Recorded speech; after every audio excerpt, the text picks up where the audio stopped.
বছরে স্কুলগুলোকে উনি পাঠিয়েছে, শুভেচ্ছা পত্র পাঠিয়েছে, পাঠিয়ে ফাইল রোবট কিন্তু পাঠাচ্ছেন। সততার প্রতীক আমি, ফাইল লুটে খাই। আমাদের অনুপ্রেরণা ছিলেন, আইনমন্ত্রী বলেন অনুপ্রেরণা মন্ত্রী ছিলেন, সেখানে জাস্টিস পালাচ্ছে, চিৎকার হচ্ছে কেন? মানে দুপক্ষ হল্লা করলে জাস্টিস তাড়ি দেওয়ার ক্ষমতা নেই। এই হল্লা করেছে রে, ফাইল নিয়ে পালাই রে, কি রে? দেশের সংবিধানের সুরক্ষাদাতা সুপ্রিম কোর্ট, সর্বোচ্চ সুরক্ষাদাতা। শাসনতান্ত্রিক প্রতিবিধানের অধিকার সুপ্রিম কোর্ট দিতে পারে। সুপ্রিম কোর্ট যদি যথার্থ রায় দিতে না পারে, টোটাল বাংলা ভেসে যাবে। দায়িত্ব, দায়িত্ব আছে না? কার প্রতি দায়িত্ব? বাংলার মানুষের প্রতি, সাহেবের প্রতি। তস্করক সাহেব জিতে যাবে, দিদি এগিয়ে যাবে। এবারে ইডি যে মুহূর্তে একেবারে গ্রেফতারি করা উচিত ছিল, সেই জায়গায় ইডি প্রেস রিলিজ দিয়ে বলছে যে মুখ্যমন্ত্রী কি এভিডেন্স নিয়ে চলে গেছে, ফিজিক্যাল ডকুমেন্ট থেকে শুরু করে ইলেকট্রনিক ডিভাইস নিয়ে চলে গেছে। গ্রেফতারি ছেড়ে প্রেস রিলিজ থেকে এখন সুপ্রিম কোর্টে জোড়া মামলা। ইডির ভূমিকা নিয়ে কি বলবেন? ইডি কি আলোর দিশা দেখাবে না? ইডি কি দেখাবে? ইডিকে যে নিয়োগ করেছে সে দেখাবে না, ইডিকে যে নিয়োগ করেছে সে দেখাচ্ছে। ওটা তো অর্থ মন্ত্রকের হাতে। নির্মলা সীতারামন কথা বলছে, এখানে তো গোলগাল কথা বক্তব্য রেখে চলে যায়। বিজেপি দলটা কি থাকবে? না থাকা দরকার নেই। যেখানে ইডিকে মেরে মেরে আটা উড়িয়ে দিচ্ছে, ইডিকে মারা আর কি, ডাইরেক্ট সরকারকে মারা, কেন্দ্র সরকারকে মারা। সেখানে আম লোকরা কি করবে? অর্থাৎ লুট চলবে, তদন্ত চলবে না, লুট চলবে বাংলায়। তদন্ত নেই, চলেगा। हम लोग लूट लेगा, कैला भी लूट लेगा, गाय भी लूट लेगा, বাংলাদেশ में भेज देगा। কি চলছে সব? আমি পরিষ্কার করে বলছি, কয়েকদিন হয়ে গেল ইতিমধ্যে, ওই দিন থেকে লকআপে থাকার কথা ছিল না। আমি বুঝতে পারছি না মানে ব্যাপারটা কি।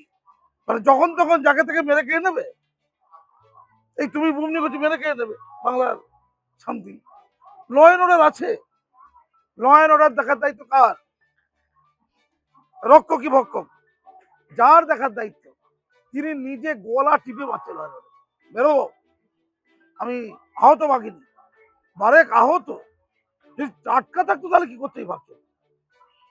এই এত বড় অসম্মান অপমান ভাবা যায় না। এটা তো ভারতের সংবিধানই পালাচ্ছিল, ওটা তো ফাইল নিয়ে পালানো না, সংবিধানই পালানো। মানে ভারতের সংবিধানকে শেষ করে দেওয়া। ভারতের সংবিধানের যে বিধান আছে, আইন বিধি আছে, তাতে এদিকে পাওয়ার দেওয়া আছে। এটি যখন তখন তোমার বাড়িতে ঢুকে যেতে পারে, তোমার কোটি কোটি টাকা সন্ধান পেলে কাউকে বলবে না। পুলিশ বলছে আমাদের বলে যায়নি কেন, আর পুলিশকে বলে যাবে, যাতে পুলিশ ফোন করে দেবে, ওরা মাল্লু হাত মুখিয়ে। কি যুক্তি রে ভাই! মানে মাননীয় করছে করছে, আইএস আইপিএস আছে কে সাথে সচিন দাসে, তাহলে ভারতের আইএস আইপিএস এর কি হাল? মুখ্যমন্ত্রী সহ আইএস আইপিএস। আমার ছেলে বলছিল যে বারেক আইএস আইপিএস এর প্র্যাকটিস একটা কুলাঙ্গার পয়দা হতে পারবে।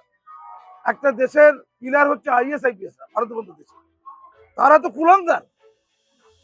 আর রইল কিছু, যুব সম্প্রদায় কিশোরা কি দেখছে? এটা কি হতে পারে? নতুন বছরে স্কুলগুলোকে উনি পাঠিয়েছে, শুভেচ্ছা পত্র পাঠিয়েছে, পাঠিয়ে ফাইল রোবট কিন্তু পাঠাচ্ছে। সততার প্রতীক আমি, ফাইল লুটে খাই। কি রে ভাই? আচ্ছা ফাইলে যদি গন্ডগোল না থাকতো লুটিয়ে ধরুন ফাইলে কিছু নেই, আরে বাবা, তো বিজেপি থেকে তৃণমূল থেকে কারা দাঁড়াবে, কারা কারা এমএলএ টিকিটের জন্য পয়সা দিয়েছে সব জানা আছে তো। তোর ভদ্রলোক দাঁড়াবে, তো ওইটা নিয়ে বিজেপি কি করবে? স্ট্র্যাটেজি কি ইংলিশ স্ট্র্যাটেজি? দিদির আবার স্ট্র্যাটেজি আছে নাকি?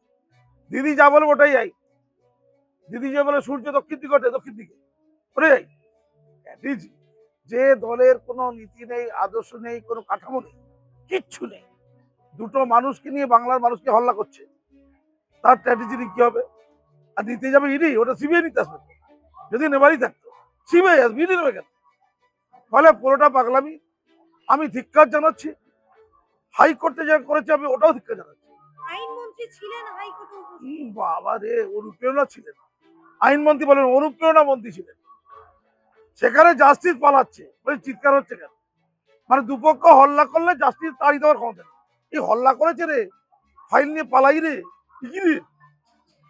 সুপ্রিম কোর্টে গেছে, এখনো ঘুরে বেড়াচ্ছে যারা, এটা অশনি সংকেত, এটা বাংলার লজ্জা, ধিক্কার। এটা অ্যারেস্ট করে লকাপে ঢোকানো হোক, সুপ্রিম কোর্টে গেলে সুপ্রিম কোর্ট দ্রুত রায় দিক, যদি না দেয় এই বাংলাকে বাঁচানো যাবে না বলে দিলাম। কিন্তু যে বিচার শেষ হয়ে বাংলা ব্যবস্থা তো আমরা বারংবার দেখেছি, সুপ্রিম কোর্ট কি সত্যি রায় দিতে পারবে? দিতে না পারলে রইল না তো কিছু। সুপ্রিম কোর্টের রায় দিতে হবে, কঠিন রায় দিতে হবে, কঠিন কঠোর রায় দিতে হবে। কারণ দেশের সংবিধানের সুরক্ষাদাতা সুপ্রিম কোর্ট, সর্বোচ্চ সুরক্ষাদাতা। শাসনতান্ত্রিক প্রতিবিধানের অধিকার সুপ্রিম কোর্ট দিতে পারে। সুপ্রিম কোর্ট যদি যথার্থ রায় দিতে না পারে, টোটাল বাংলা ভেসে যাবে, এ দেশও ভেসে যাবে। কারণ এটা ছোঁয়াচে রোগ, একে নকল করে অন্য রাজ্য। ফলে আমি ধিক্কার জানাচ্ছি, আমি আশা করছি সুপ্রিম কোর্ট কঠিন কঠিন থেকে কঠিনতর ব্যবস্থা করবে, কঠিনতম ব্যবস্থা করবে। এটা মানুষের জন্য। আর বাংলার গণতন্ত্র উঠে গেছে, নেই গণতন্ত্রকে রক্ষা করার জন্য। খোদ মুখ্যমন্ত্রী ফাইল চুরি করে পালাচ্ছে, বলছে গর্বিত, আমি চুরি করেছি গর্বিত। সেই এখন ফাইলে চারিদিকে লোক চুরি করে বলে গর্বিত। কয়লা চুরির হিসেব ছিল, মানে কয়লার যে হিসেব, সেই হিসেব ওটা তো গুরুত্ব আছে, নাহলে নেবে কেন? তোমার আমার জন্য করবে? তোমার আমার জন্য করবে? ও, এটা বলা যাবে না। কালীঘাটের কাকু যাকে বাঁচাতে চেয়েছে, দিদিও তাকে বাঁচাচ্ছে। কালীঘাটের কাকু কাকে বাঁচাতে চেয়েছে? আমার সাহেবকে ছোঁয়া যাবে না, বাংলায় সাহেব রাজ চলবে। ধন্যবাদ। কিন্তু বসকে বাঁচাতে মুখ্যমন্ত্রী তৎপর। দায়, দায়িত্ব, দায়িত্ব আছে না? কার প্রতি দায়িত্ব? বাংলার মানুষের প্রতি, সাহেবের প্রতি। তস্কর হোক, সাহেব জিতে যাবে, দিদি এগিয়ে যাবে। ধন্যবাদ। কিন্তু স্যার ইডির যে পদক্ষেপ আমরা দেখতে পাচ্ছি, এটাও কি কম মার্কেটে? কেন্দ্রীয় তদন্তকারী সংস্থা, তারা স্বশাসিত সংস্থা। আরে ছাড়পোকা মনে হয় যেন। ইডি প্রমাণ করুক আমি ছাড়পোকা নয়, আমি অন্যভাবে আঘাত করতে পারি, ইডি প্রমাণ করুক। আর ভারত সরকার ইডিকে সাহায্য করুক, সুপ্রিম কোর্ট ইডিকে সাহায্য করুক। আমি পরিষ্কার বলছি, এটা ল অ্যান্ড অর্ডার প্রশ্ন। বাংলায় রাষ্ট্রপতি শাসন জারি হবে কিনা এটা লাখটার প্রশ্ন। এছাড়া বিকল্প কি আছে আমার মতে? 356 ধারা চাই, যদি বাংলার আইন শৃঙ্খলাকে বাঁচাতে যাই। 356 ধারা চাই। ধন্যবাদ। স্যার একেবারেই শেষ একটি প্রশ্ন, আজকে ইডি, সিবিআই, বিচার ব্যবস্থা কেউই তো রেহাই পাচ্ছে না শাসক দলের হাত। ফলে সাধারণ জনগণ যে বিচারালয়ে যায় ন্যায়ের জন্য, সেই বিচারালয়ও তো আজকে শাসক দলের হাতে আক্রান্ত। যাবে কোথায় সাধারণ মানুষ? ওই যে চায়ের দোকানে যাবে, চা খাবে, আলুর চপ খাবে, রাত্রিবেলা পয়সা থাকলে মদ খাবে, মদের দোকান খোলা আছে। রাজ্যে ন্যায় কে দেবে যে কোনো অন্যায়ের বিরুদ্ধে? শাহজাহান দেবে, সরকার দেবে, এবং ন্যায় দেবে কোর্টে। আলিয়া বিশ্ববিদ্যালয়ের কোর্ট মেম্বার শওকত আলী, শওকত মোল্লা, মোল্লা, ও রায় দেবে, বাংলা চলবে, এগিয়ে চলো বাংলা, প্রচন্ড শওকত। ধন্যবাদ।